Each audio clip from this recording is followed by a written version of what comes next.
Hello friends, Z educational की YouTube channel पे आप सबका हार्दिक स्वागत है। आज हम लोग बोर्ड में से दिया गया यूनिट टेस्ट का जो पेपर है स्टैटिस्टिक्स का, उसका सॉल्यूशन करेंगे। आपकी ये यूनिट टेस्ट है, उसके अंदर टोटल 11 क्वेश्चंस है और 1 आवर की ये 25 मार्क्स की टेस्ट है। तो फ्रेंड्स, इसका हम यहाँ पे सॉल्यूशन करते हैं। बोर्ड पे मैंने 1 से 8 क्वेश्चन बोर्ड पे लिखे हुए। Let's start the solution. Section A, उसके अंदर एक क्वेश्चन है, which method is useful to compare the long term variation. तो फ्रेंड, लॉन्ग टर्म वेरिएशन के लिए आपको फिक्स्ड बेस मेथड यूटिलाइज करना है। इसका मतलब C is our correct answer. Right the range of interval of value of R. तो friends, always R की वैल्यू है वो -1 से लेके +1 के बीच में होनी चाहिए। Value of r always lies between -1 to +1. So it is our correct answer C. Next question. The regression line always passes through which point? Friends, always regression line passes through x bar and y bar, this point. So A is our correct answer. Section B. What is base year? The year of past with reference to which the change in the current value of the variable is compared is called the base year for the index number. Past कोई भी एक साल है जिसकी comparison में हम current year की value को कंपेयर करेंगे। पास्ट कोई भी ईयर है जिसकी वैल्यू कोई वेरिएबल की वैल्यू है, उसको हम करंट ईयर में वो वेरिएबल की वैल्यू में कितना चेंज हुआ वो कंपेयर करेंगे। And that past year with reference to which we have compared the value of variable in current year, that past year is known as base year. Define correlation. If the change in a variable takes place due to the change in the other variable, first variable में change होगा due to the reason of change in second variable, दूसरे variable में change होने के कारण, and such cause and effect relationship is said to be correlation. ऐसे cause and effect relationship को correlation बोलते हैं। तो friend, cause and effect relationship always must be included in the definition of correlation. correlation की definition में ये word compulsory आना चाहिए, cause and effect relationship. The regression coefficient is not independent of which transformation. कौन सी transformation की effect regression में नहीं होती है? तो friend, regression coefficient is not independent from scale transformation. Scale transformation की इफेक्ट से ये इंडिपेंडेंट नहीं है। तो फ्रेंड, ये हमारा 6 क्वेश्चन का थियोरी का पोर्शन था। 7th क्वेश्चन सी सेक्शन से सम स्टार्ट होता है। इसको सॉल्व करते हैं। यहाँ पे आपको फिक्स बेस इंडेक्स नंबर में ये इंडेक्स को कन्वर्ट करने का बोला है। आपको यहाँ पे इंडेक्स नंबर दिए हैं और आपको उसको फिक्स बेस इंडेक्स नंबर में कन्वर्ट करना है। इसका मतलब ये जो है आपके पास दिए हुए इंडेक्स, वो इंडेक्स फिक्स बेस नहीं होंगे, वो चेन बेस होंगे। तो ये चेन बेस इंडेक्स नंबर को आपको फिक्स बेस में कन्वर्ट करना है। उसके लिए आपको एक फॉर्मूला यूज करना है, current year's chain based index number into previous year's fixed based index number divide by 100. तो जब भी कन्वर्जन का क्वेश्चन आएगा, एक इंडेक्स को सेकंड इंडेक्स में कन्वर्ट करने का क्वेश्चन आएगा, कन्वर्जन का क्वेश्चन होगा, तो first index number remain same. पहला इंडेक्स नंबर है 110, वो सेम ही रहेगा। नेक्स्ट से हमें कैलकुलेशन कैसे करनी है? करंट ईयर चेन बेस, तो ये करंट ईयर का चेन बेस 112 लिखेंगे into previous year base year, ये प्रीवियस ईयर का base year index number 110 divide by 100। इसका आंसर मिलेगा 123.20। सेम इसी तरह से current year change is 109 into previous year fix base 123.20 divide by 100। तो इसका आंसर मिलेगा 134.29। नेक्स्ट, बस ऐसे ही हमें कैलकुलेशन करते जाना है। 108 into 134.29 divided by 100, answer will be 145.03। next calculation, 105 into 145.03 divided by 100, answer मिलेगा 152.28। 1111 into 152.28 divided by 100, answer will be 169.03। Question number 8, find rank correlation coefficient। Rank correlation coefficient का एग्जांपल है जिसमें दो जज ने ये रैंक दिए हुए हैं। तो हमें क्या करना है, पहले कैंडिडेट के नाम लिख दो A B C D E. देखो आप ए से लेके ई तक 5 कैंडिडेट ने इसमें पार्टिसिपेट किया है। तो फर्स्ट जो जज है उसने जो रैंक दिया, तो उसने कौन सा रैंक दिया, सी को फर्स्ट रैंक दिया, तो हम लिखेंगे सी को फर्स्ट रैंक दिया। ए को सेकंड रैंक दिया, बी को थर्ड रैंक दिया, बी को थर्ड, ई को फोर्थ रैंक दिया, ई को यहाँ पे फोर्थ रैंक दिया, और डी को फिफ्थ रैंक दिया, डी को फिफ्थ रैंक दिया। इस तरह से रैंक लिख देंगे। फिर आर वन, सेम इसी तरह से जज, सेकंड जो जज है उसने जो रैंक दिया है, उसने बी को फर्स्ट रैंक दिया, तो बी को फर्स्ट रैंक लिखेंगे। सी के लिए सेकंड रैंक, सी के लिए सेकंड, डी के लिए थर्ड, डी के लिए थर्ड, ए के लिए फोर्थ, ए के लिए फोर्थ, ई के लिए फिफ्थ, ई के लिए फिफ्थ। फ्रेंड इस तरह से हम रैंक लिख देंगे। RX एंड R1 दोनों रैंक हमारे पास से, फिर हम उसका डिफरेंस निकालेंगे। Difference of both these ranks, 2 minus 4, 3 minus 1, 1 minus 2, 5 minus 3, 4 minus 5. If the value of sigma d will be 0, then it can see that calculation up to this column is correct।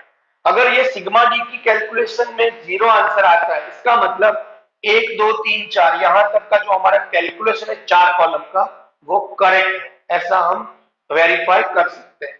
अब last column है d square, तो d के लिए उसको square कर दो, -2 square, 2 square, 1 square, 2 square, 1 square, sigma d square equal to 14, sigma d square equal to 14।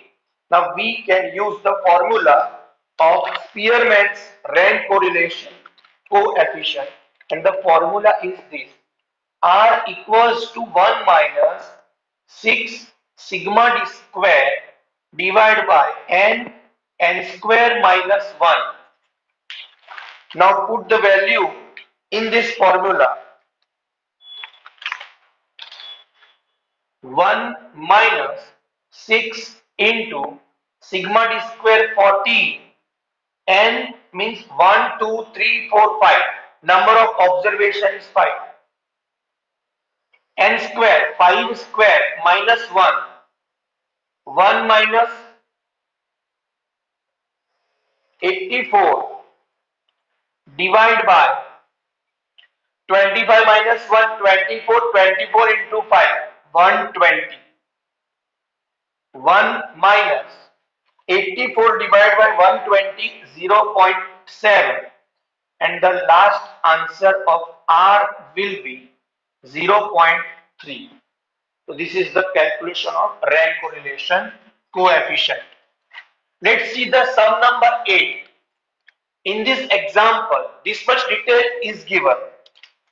Mean of investment x bar 40, mean of market value y bar 50, variance of investment sx square 100, therefore sx equals to 10, and variance of market value sy square equal to 256, therefore sy equal to square root of 256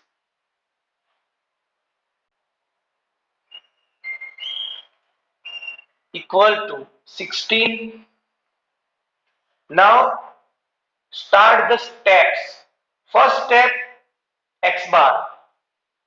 The value of x bar is given in your example. Second step, y bar. Y bar is also available in your example. Third step is byx, coefficient of regression byx. byx का formula जो data available है उसके ऊपर से ये formula रहेगा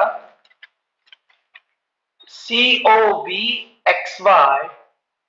divided by SX square. Put the value COV is 80, SX square is 100 equal to 0.8. Next step A के लिए फॉर्मूला क्या रहेगा? तो A के लिए फॉर्मूला रहेगा y bar minus b x bar. Y bar is 50 minus B 0.8 and X bar is 40. 50 minus 32 equals to 80. Next step रहेगा regression line.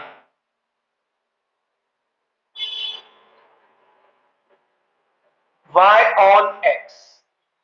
Regression line y of x that can be represented like this. Y cap equals to a plus bx.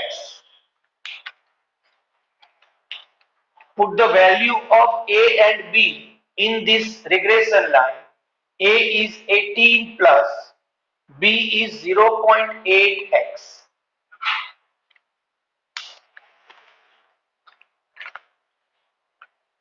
और यहां तक हमारा जो regression line का question था वो complete हुआ. एक डिटेल एडिशनली क्या दी है कि if the value of investment it means value of x is 45, then what will be the value of market value? It means what is the estimated value of y. How can we find it? By using this regression line. Estimate value of y when x equal to 45.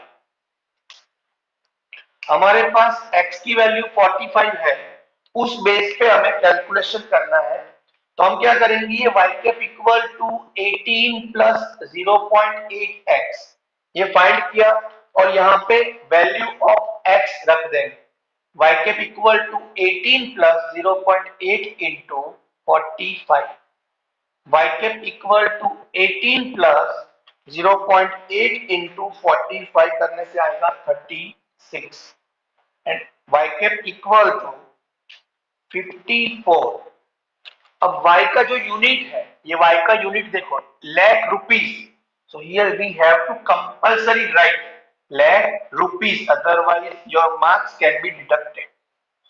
So this is the last answer.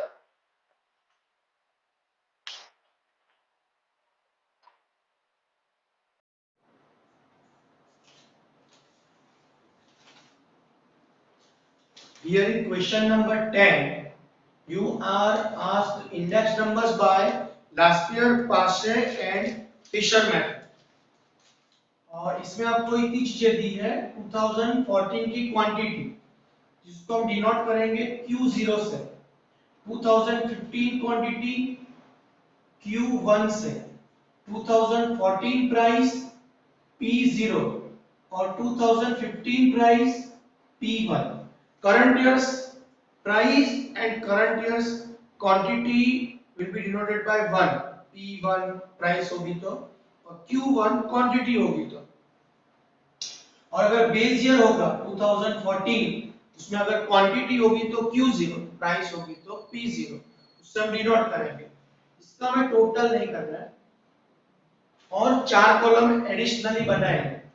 P1 Q0, P0 Q0, ये दोनों column का utilise इसमें होगा लास्पेयर की method में. और P1 Q1 and P0 Q1, these two columns will be used in Parse's index number.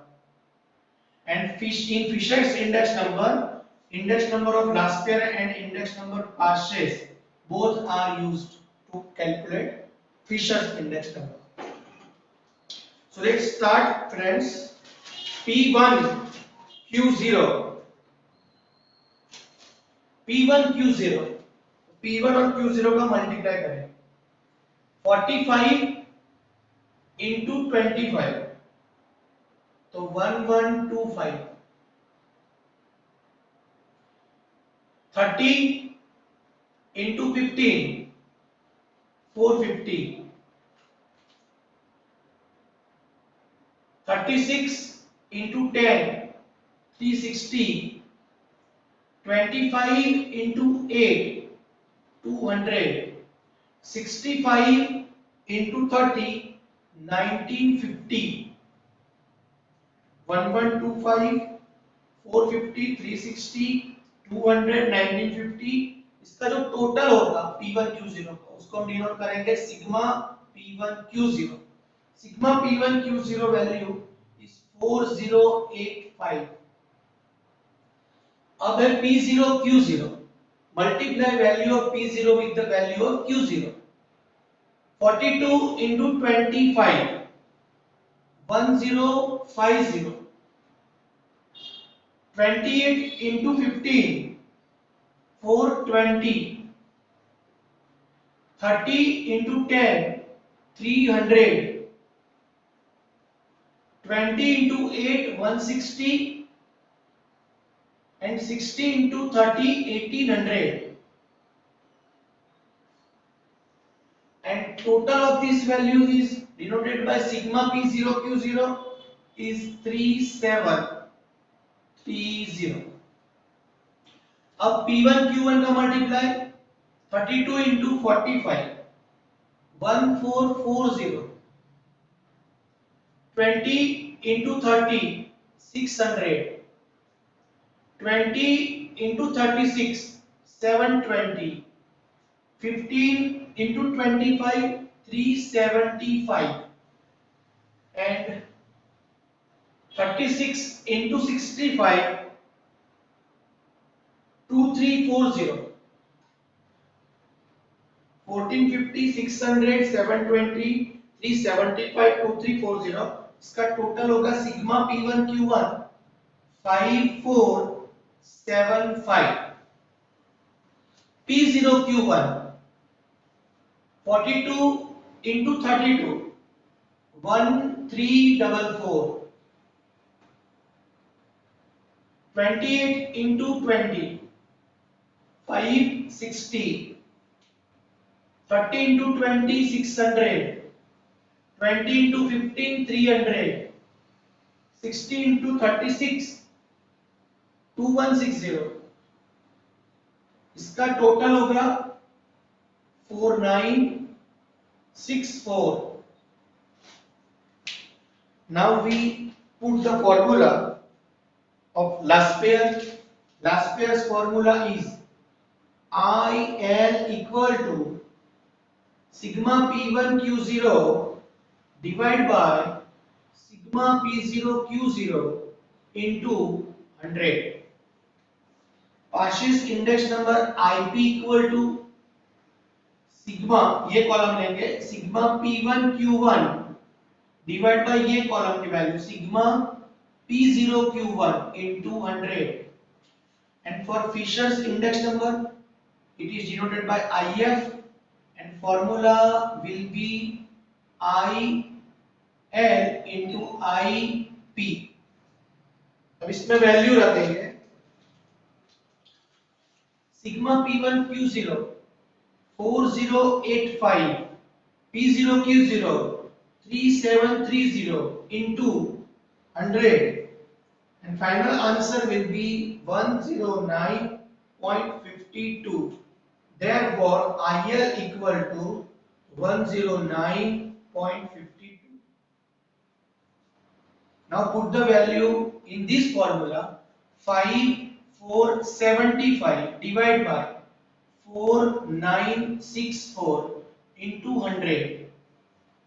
Its final answer will be 110.29. Hence we can write it like IP equal to 110.29. And for finding Fisher's index number, in root, value of IL is 109.52 into 110.29. Now multiply of this value is to be square rooted and final answer will be 109.90. Hence it can be written as IF equal to 109.90. तो friends ये हमारा answer आ गया और इतना याद रखना कि IF का जो आंसर होगा वो IL की वैल्यू और IP की वैल्यू के बीच में होगा।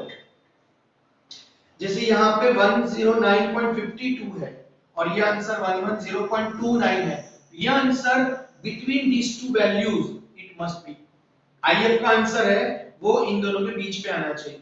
Always value of IF lies between the value of IL and value of IP. Next question number 11. Find Carl-Pearson's correlation. In this question, two things are given: variable x and y, density and death rate. Values of x and y are very high. So what we can do is these values are divisible by any common value. X are divisible by 50. So here we have to write dividing by 50. So all the values are divided by 50 and this value will be 15, it will be 12, 350 divided by 50, 7, 500 divided by 50, 10, 200 divided by 50, 4, 700 divided by 50, 14 and 850 divided by 50, 17. And total of these all values is 79. Same here. All the values of y are divisible by 5. So here we have to write dividing by 5. Divide by 5. 30 divided by 5. 6. 20 divided by 5. 4. 15 divided by 5. 3. 20 divided by 5. 4. 10 divided by 5. 2. 25 divided by 5. 5 and 50 divided by 5 will be 10. The total of the values of y will be sigma y equal to 34. Now we can calculate this sum with the help of the first formula when x and y's values are very low. First formula, value of x and value of y are very low, hence three columns are to be prepared additional: x square, y square and xy. X square 15 square 225, 12 square 144, 7 square 49, 10 square 100, 4 square 16, 14 square 196, 17 square 289. Total of x square will be 1019. Y square 6 square 36, 4 square 16, 3 square 9, 4 square 16, 2 square 4, 5 square 25, 10 square 100. Total of these all values of y square will be 206. And now x and y, multiply value of x with the value of y. 15 into 6, 90. 12 into 4, 48. 7 into 3, 21. 10 into 4, 40. 4 into 2, 8. 14 into 5, 70. 70 into 10, 170. Total of all these value will be 447. And in this question, first formula will be used. This formula n 1, 2, 3, 4, 5, 6, 7. Number of observation is 7. Hence 7 will be written as n. Sigma xy value is 447 minus sigma x 79, sigma y 34, divide by first square root n equal to 7, sigma x square 1019 minus sigma x 79 whole square into in second square root n is 7, sigma y square 206 minus sigma y 34 whole square equal to 3129 minus 2686 divided by in first square root multiply of these two values 7133 minus 6241 into in second square root multiply of these two value will be 1442 minus 34 square 1156 443 in first square root 892 into in second square root 286. Ultimately 443 divided by 505.086 and the final answer will be 0.877. Hence the R will be 0.88 approximately. This is the answer of correlation coefficient by Karl-Pearson's method. Option of this question, 11th question. Find regression line y on x, find y when x equal to 5 and also find error. Three things are asked. सबसे पहले आपको regression line पूछी है, second में आपको estimation पूछा है कि x की वैल्यू अगर 5 होगी तो y की वैल्यू कितनी होगी, ऐसा एस्टिमेशन पूछा है। और एडिशनल पॉइंट क्या है, एरर फाइंड करो। कैसे करेंगे, सबसे पहले टेबल प्रिपेयर करो, value of x and value of y are very small, तो यही फॉर्मूला यूटिलाइज होगा। लेकिन ये रिग्रेस कोरिलेशन के लिए, इसको रिग्रेशन में कन्वर्ट करेंगे तो ऊपर का पोर्शन वैसे का वैसा आएगा b की वैल्यू में और नीचे फर्स्ट पोर्शन आएगा, रूट निकल जाएगा। ये first portion n into sigma x square minus sigma x whole square वही आएगा, रूट निकल जाएगा। कैलकुलेशन स्टार्ट कर, इसके ऊपर से मुझे प्रिपेयर करना पड़ेगा x स्क्वायर और x और y का मल्टीप्लाई xy। क्वेश्चन ये होता है कि इसमें y स्क्वायर का कॉलम क्यों नहीं प्रिपेयर किया, तो फ्रेंड इसमें कहीं पे देखो ये फार्मूला में x स्क्वायर का ही यूटिलाइज होता है, y स्क्वायर की यूटिलाइजेशन की जरूरत नहीं पड़ती, इसीलिए हमने x स्क्वायर का कॉलम प्रिपेयर किया, y स्क्वायर का कॉलम प्रिपेयर नहीं किया। अब x स्क्वायर फाइंड करो, 3 square 1 square 2 square 2 square 5 square and 3 square, x और y का multiply 3 into 10 30, 1 into 5 5, 2 into 8 16, 2 into 7 14, 5 into 13 65, 8 into 3 24.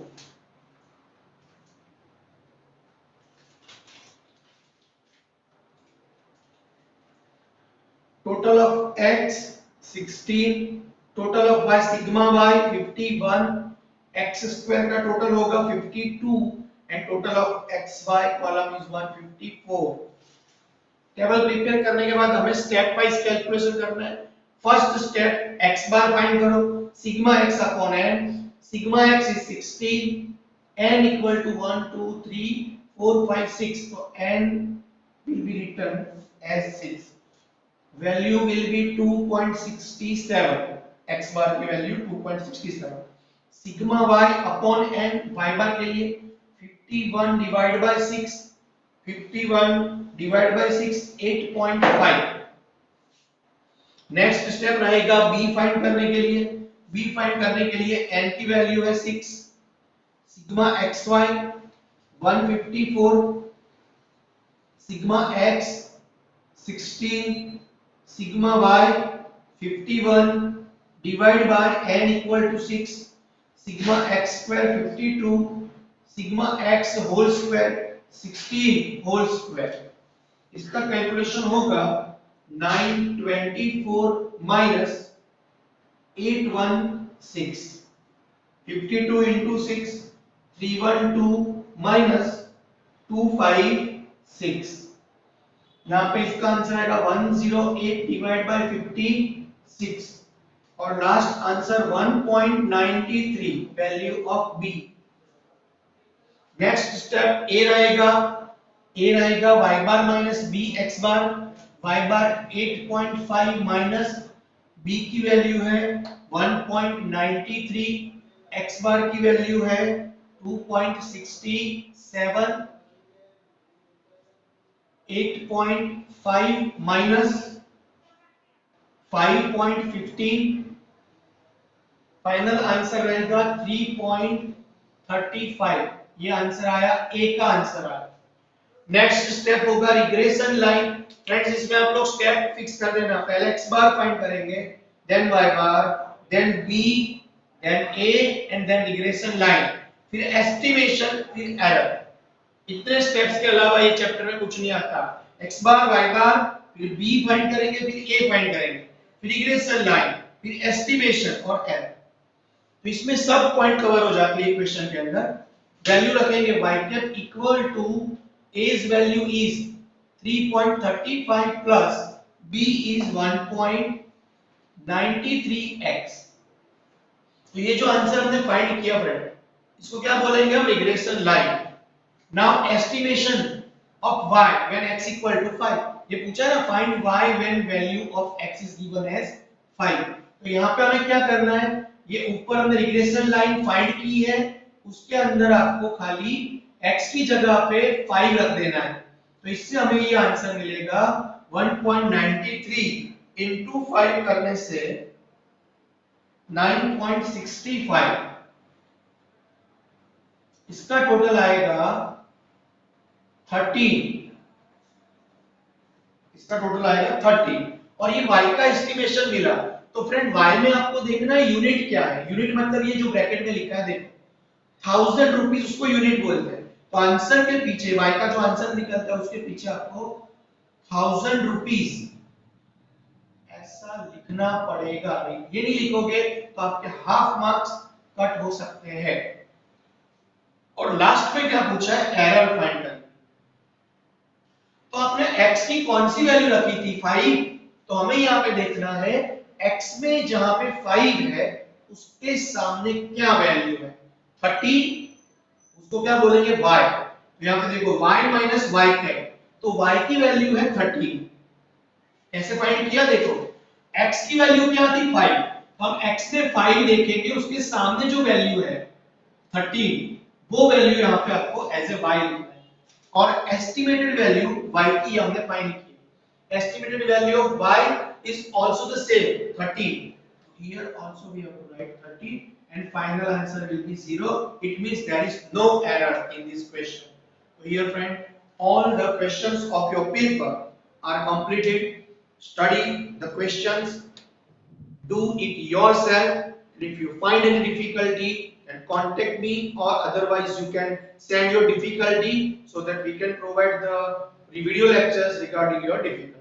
Okay friends, let's see in the next lecture. Goodbye, good day, Jai Hind, Jai Bharat.